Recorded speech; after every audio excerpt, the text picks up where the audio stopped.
ভাই ইংল্যান্ডের বিদায় দেখে ভাই আমার মনে কষ্ট লাগতেছে, বিশাল কষ্ট লাগছে ভাই। ঠিক আছে, এই আফগানিস্তান যে খেলাটায় খেললো, আসলে বাংলাদেশের আফগানিস্তানের কাছ থেকে এদের শেখা উচিত কিভাবে ক্রিকেট খেলতে হয়। দেখুন, ইংল্যান্ডের মতো একটা এত বড় একটা দলকে আফগানিস্তান হারিয়ে দিল ভাই। সত্যি মানে জাস্ট অসাধারণ একটা ম্যাচ ছিল ভাই।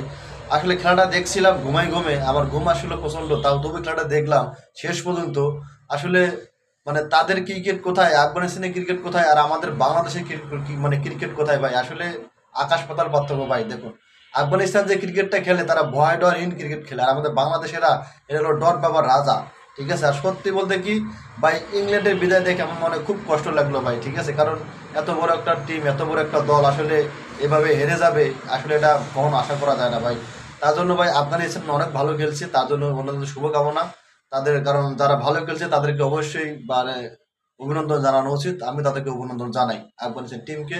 আর আমাদের বাংলাদেশের টিমকে আফগানিস্তানের কাছ থেকে অনেক শেখা উচিত। আমি তাদেরকে রিকোয়েস্ট করব তাদের প্লেয়ারদেরকে সব করার জন্য বাংলাদেশের কোচ বানানো হয়। কারণ আসলে আমাদের বাংলাদেশের প্লেয়ার হলো ডট বাবার মানে ডট বাবার রাজা। এত ডট বল খেলে, খেলতে খেলতে এরা মানে উইকেট বিলিয়ে দিয়ে আসে। ঠিক আছে ভাই, দেখুন কি সুন্দর এরা ক্রিকেটটা খেললো ভাই, অসাধারণ ক্রিকেট খেললো ভাই, খুব ভালো লাগছে।